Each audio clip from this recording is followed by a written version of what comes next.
Please don't forget to subscribe Mufti Muhammad Online for more Islamic بسم اللہ videos. الرحمن الرحیم۔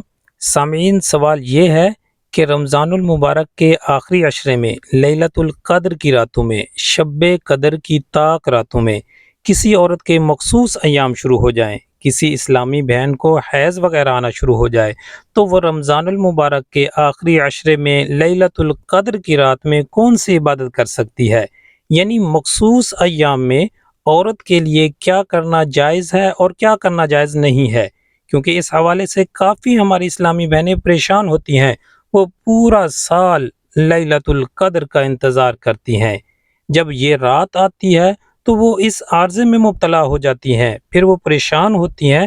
ہم نے سوچا یہ تھا کہ اس رات خوب عبادت کریں گے، لیکن اب ہم اس رات کی جو برکتیں ہیں لیلۃ القدر کی، اس سے محروم ہو گئی ہیں، ہم ناپاک ہو گئی ہیں، ہم کوئی عبادت نہیں کر سکتی۔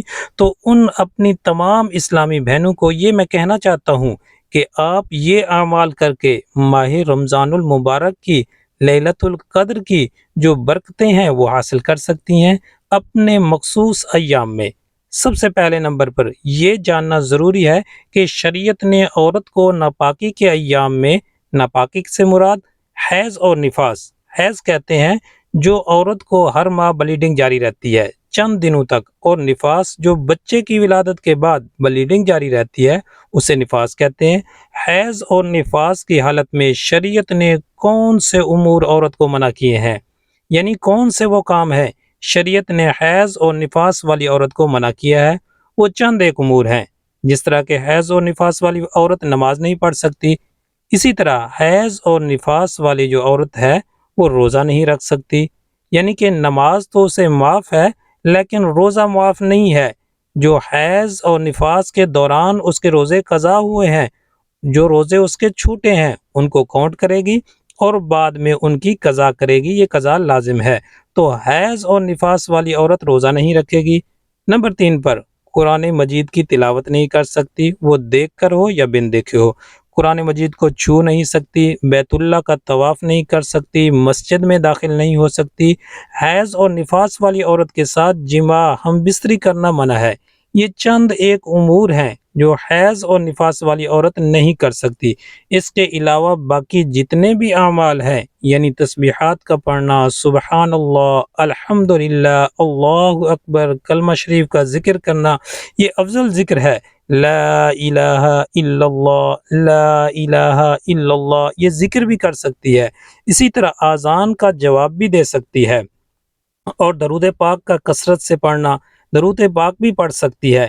اسی طرح قرآن مجید کی جو آیات بطور دعا پڑھی جاتی ہیں، یعنی جس طرح کہ ربنا آتنا فی الدنیا حسنۃ وفی الآخرۃ حسنۃ وقنا عذاب النار، اسی طرح لا الہ الا انت سبحانک انی کنت من الظالمین، ربنا لا تزغ قلوبنا بعد اذ ہدیتنا وہب لنا من لدنک رحمہ انک انت الوہاب، ربنا انک جامع الناس لیوم لا ریب فیہ ان اللہ لا یخلف المیعاد۔ اس کے علاوہ جو دیگر آیات ہیں، وہ آیات قرآن مجید کی جو بطور دعا پڑھی جاتی ہیں، جس طرح کہ سورۃ فاتحہ کے کلمات جو ہیں وہ بھی پڑھ سکتی ہے۔ اور باقی ذکر و اذکار کرنا، تسبیحات پڑھنا، یہ حیض اور نفاس والی عورت کے لیے بالکل جائز ہے۔ بلکہ جب بھی نماز کا وقت ہو وہ وضو کر کے جائے نماز پر بیٹھ جائے اور تسبیحات پڑھے، اللہ کا ذکر کرے، درود پاک پڑھے، تو اس سے بھی اللہ رب العالمین کی بارگاہ سے امید ہے، رحمت سے امید ہے کہ اسے اللہ رب العالمین اس عمل کرنے سے نماز کا ثواب عطا کر دے۔ وہ جائے نماز پر بیٹھ سکتی ہے، اس کا تسبیحات کا پڑھنا، تسبیح کو چھونا، یہ بالکل جائز ہے۔ بعض خواتین اتنا زیادہ غلط فہمی میں مبتلا ہو جاتی ہیں کہ ان ایام میں وہ یہ سمجھتی ہیں کہ ہم اتنی ناپاک ہو گئی ہیں کہ اب ہم کلمہ خیر بھی اپنی زبان سے ادا نہیں کر سکتی۔ ایسا بالکل نہیں ہے۔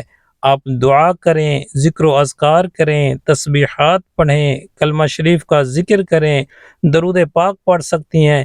اسی طرح مسنون دعائیں جو صبح شام کی ہیں، یعنی روز مرہ کی جو دعائیں ہیں وہ بھی پڑھ سکتی ہیں، اور جو ذکر و اذکار ہے وہ بھی کر سکتی ہیں، بالکل جائز ہے۔ وہ اتنی ناپاک نہیں ہوئی کہ کلمہ خیر بھی ادا نہیں کر سکتی۔ ایسا بالکل نہیں ہے۔ صرف حیض اور نفاس والی عورت نماز نہیں پڑھ سکتی، روزہ نہیں رکھ سکتی، قرآن پاک کی تلاوت نہیں کر سکتی۔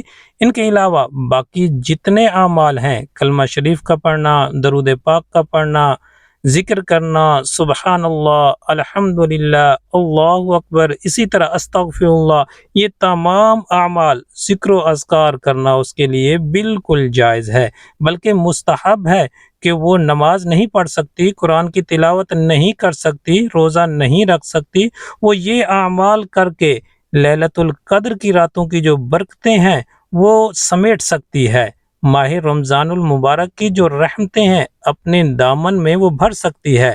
تو اس حوالے سے کافی اسلامی بہنیں پریشان ہوتی ہیں، تو آپ یہ اعمال کر کے چند ایک کام نہیں کر سکتی، اس کے علاوہ آپ باقی سب اعمال کر سکتی ہیں۔ یہ اعمال کر کے آپ لیلۃ القدر کی جو برکتیں ہیں وہ حاصل